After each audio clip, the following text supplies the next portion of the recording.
Okay, now we'll see the working of PLL, that is 565 for demodulation of FM signal. So this is a circuit diagram. Of course, pin number 565, pin number 1 is minus VCC, pin number 10 is plus VCC, and of course we have the other pins connected this way. Pin number 4, 5 is VCC output and connected to the phase discriminator input, and CF is the loop filter capacitor, RT is the timing resistor, CT is the timing capacitor, pin number 10 is VCC. Actually, we are using a timing resistor using DRB, and we have a loop filter. A DCB is used for loop filter. So this is the frequency equation for VCO frequency. Even without the input signal, we'll be getting a voltage control oscillator output, which is governed by this equation 0.3 by RTCT. So I have adjusted some value of RTCT, so that let me see what is my VCO frequency. This is my this is VCO frequency, which is running at almost around 141 kilohertz. Let me find the lock range, capture range here. Now let me keep this around 0.2 volt, and you can keep this magnitude of 50, and you can start from, because it's almost 140 kilohertz, let me just sweep it from 50k to maybe around 500k. Let me run it now. So this runs across. You can see now it is this is the range over which it, now we can just approximately find a range over here. Of course, this is not very essential, but you can still know what is the range over which it captures the input signal. For that, let me just use cursors and then one normal and delta. Okay, maybe you can have this as one delta. Let me keep this somewhere here. This is the starting of capture, and this is the end of lock.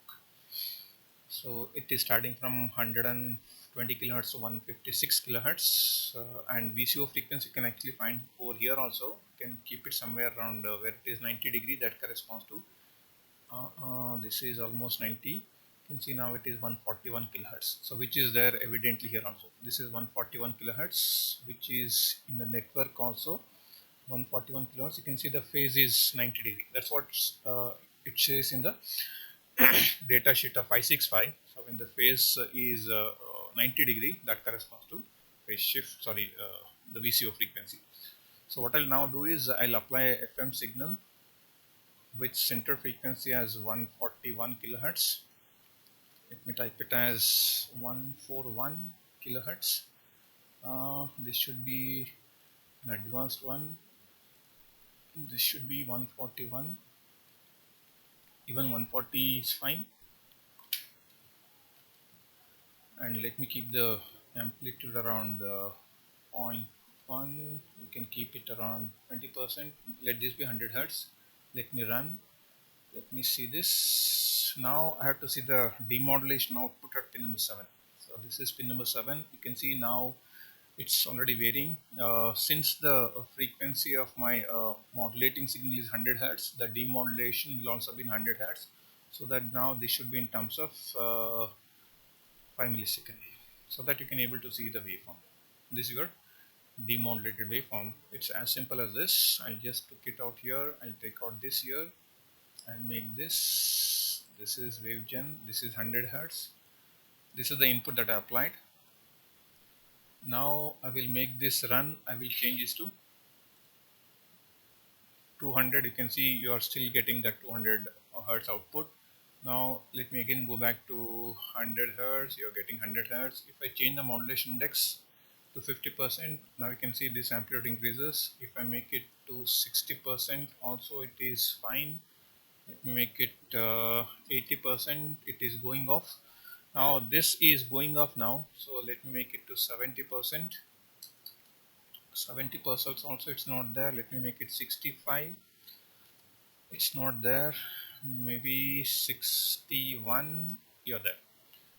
Maybe that's the maximum modulation index which you can able to demodulate at this value of CF, which is around, I don't know exact value. It is now around 0.03, because I'm using a DCB here. So as I said, I'm using a DCB in place of a CF. Suppose if I increase the value of sorry, if I reduce the value of CF, I think I can slightly go beyond the 61%. What I'm doing is I'm slightly reducing the value of CF. You can see when I reduce the value of CF, I can slightly extend my modulation index. I am further reducing it. Let me see, can I go up to 70% also? Yes. I'm not there. So again, make it 60. What I'll do is, let me just change this to another frequency, maybe around 100 kilohertz. You're there. For 100 kilohertz, you're getting it. Suppose if you increase the modulation index to even 80%, I think you are there. 80% you're losing. This is 70, you're not there. 60 or 60 you're there, almost there. Keep this frequency very close to your VCO frequency. Even if it is 150, I think it is fine, because your frequency was 141 kilohertz. Now with 150, you're almost very close to this range. 150 is very close to this, so that's why you are not getting it too much. So 120, because the earlier range was from 120 to this one, so 100 kilohertz was coming somewhere. Okay. 100 kilohertz, let me just go back and verify. Okay, let me just, what I'll do is I'll go back to this, and then 140 would be an ideal frequency. Make it 140, you're getting it. Maybe you can change the center frequency to some other frequency. You can just let me just go back to network. Let me change the frequency. Let me not see this. Let me run. I've changed the value of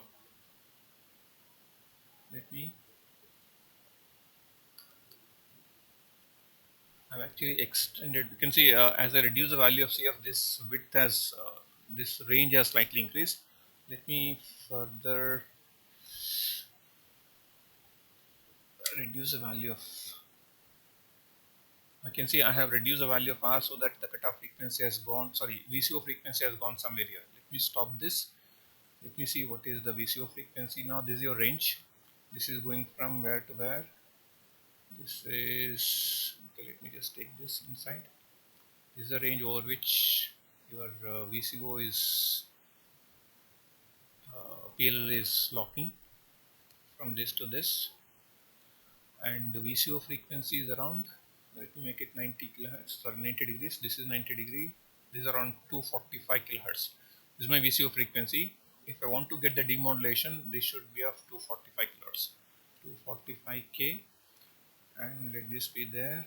And let me just go back to this scope and then see pin number 7. It is CF output. It is at demodulation. See, now you are getting. Now it is 245 kilohertz. Earlier it was actually 141 kilohertz. Now it is 245 because I changed the value of RT. I have reduced the value of RT so that the VCO frequency, because if you reduce the value of RT, VCO increases. Now earlier it is 141, now I made it 245 kilohertz. Now to get the demodulation, my carrier frequency should be at my carrier frequency. Let me just make this down. You can see this is my carrier frequency. This is this. So this is evident from this also. You can see my carrier frequency should range between 206 to 280. This is the range over which I can operate the carrier frequency. If I just go below this or above this, I'm not getting. So what I'll do is, let me just go to a frequency which is 150 kilohertz. You'll not get the demodulation. What I'll do, I'll go back here. I'll make it 150. You can see if it is 100. Okay, you can see when it is 100 hertz, you're not getting it. If it is 150 also, I'll not get it. Let me make it 150. You are there. You are there because 150 plus or minus we're going to capture it. If you are making it 300, you are not there. Okay, some portion is there. Why some portion is there is because when you say 300 plus or minus, that minus part, some portion is there being covered by this 245 kilohertz. So that's why you could able to still get back the demodulation even when this is 300. If you make it, okay, one more observation you can think of doing here. Suppose if I just run it for some more frequency, this is at 245. If I just go it up to maybe 1 megahertz, let me just show you one more thing. This is 245. At thrice of this, that is around 700 something. Let me just go back to pin number 5.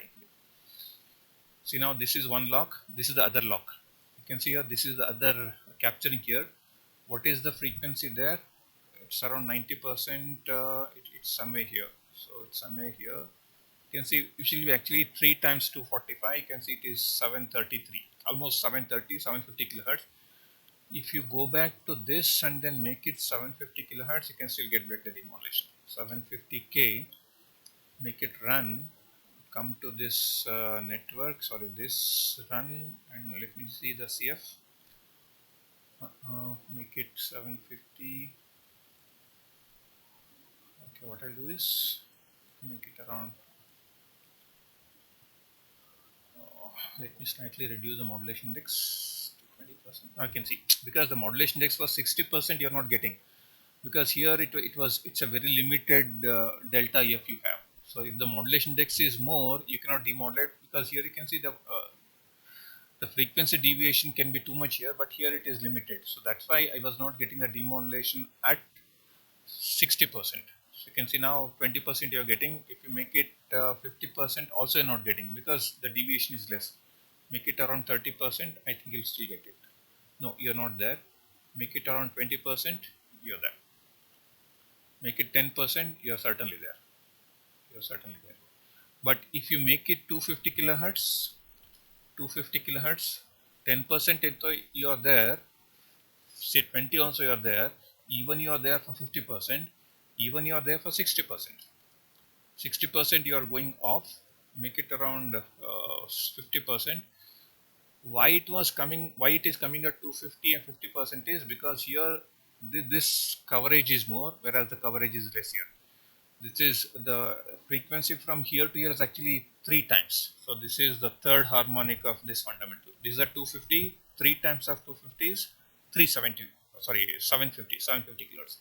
So this is what is an extension of learning of PLL demodulation.